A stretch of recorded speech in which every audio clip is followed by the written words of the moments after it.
কৃষ্ণ কথা কৈ যাব পাৰোঁ এইখিনি আশীৰ্বাদ বিচাৰিলোঁ আপোনাক সবে কৃপা কৰিব উপদেশখিনি গাই আমি অনুষ্ঠান সামৰিম ৰাম নৃপতিৰ মুখকনি ৰেখি কৃপাময় এহি বুলি মৌন ভৈলা বেশৰ তনয় শুনা সামাজিক জন কৃষ্ণৰ চৰিত্ৰ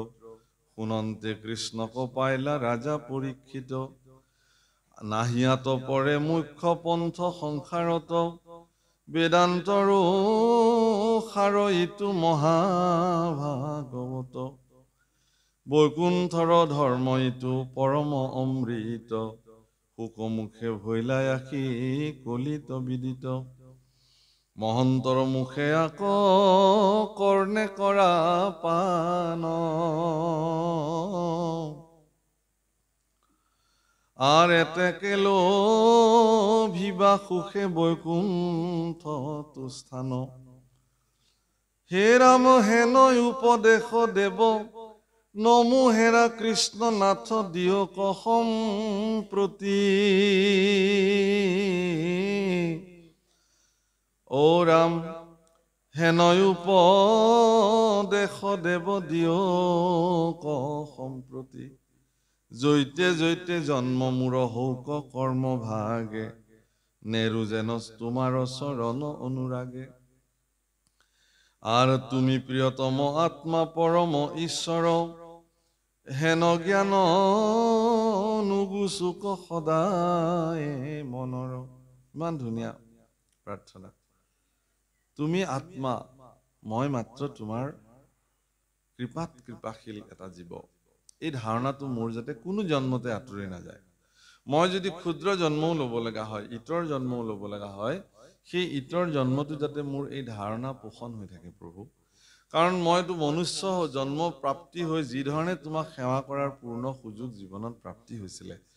অন্য জন্মত হয়তো মোৰ সেই সুযোগ নাথাকিবও পাৰে নাথাকে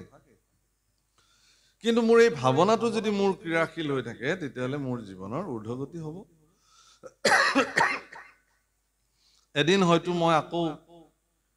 দুৰ্লভ্য মনুষ্য জন্ম মোৰ জীৱনত প্ৰাপ্তি হ'ব আৰু সেই মনুষ্য জন্মতে মই তোমাক পুনঃ পাবৰ কাৰণে প্ৰয়াস কৰিম প্ৰভু দুৰ্ভাগ্য এইটোৱেই যে এইবাৰ মনুষ্য জন্ম হলো যদিও তোমাক যে ভজিব লাগে তোমাক যে সমৰ্পিত হ'ব লাগে মনুষ্য জীৱনৰ শ্ৰেষ্ঠ কৰ্ম ঈশ্বৰৰ ওচৰত সমৰ্পিত হৈ ভগৱানকে হৃদয়ত হৃদয়ংগম কৰি ৰাখিব লাগে এই কথাটোকেই নাজানিলো আজিলৈকে গতিকে তোমাৰ চৰণ যাতে অনুৰাগেৰে মই এৰি সদায় ভজি থাকিব পাৰো এই ভাৱনা মোক ক্ৰিয়া কৰিবা প্ৰভু হে ৰাম পত্নী পুত্ৰ বিষয়ত নৌক আশকতি তোমাৰ চৰণে হৌক একান্ত ভকতি পত্নী পুত্ৰ এইবিলাকৰ প্ৰতি মোৰ যাতে মই আসক্ত নহওঁ বাপসকল বহুতে প্ৰশ্ন কৰে যে ভাগৱতত এটা কথা লিখিছে যে কি কৈছে এইটো যে পুত্ৰ পৰিবাৰ এইবিলাক অসাৰ এইবিলাক মোক বহুতে সোধে যে যদি বোৰ অসাৰে হয় প্ৰভু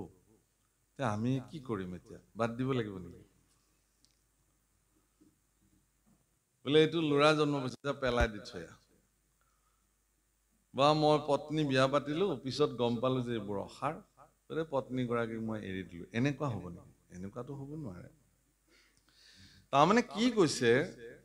যে পুত্ৰ পত্নীক লৈ পেলাই তাতেই মজি থাকিব নালাগে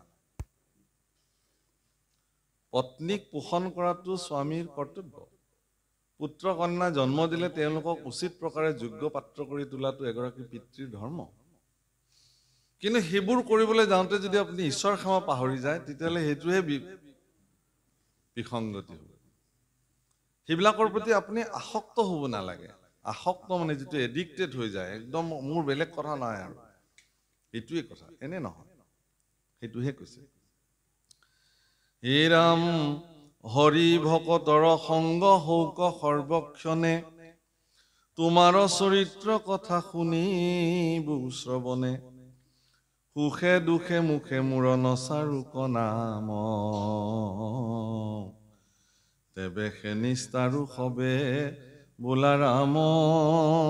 ৰাম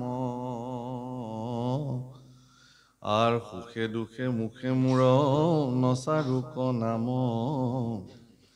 তেবেশে নিস্তাৰো সবে বোলা ৰাম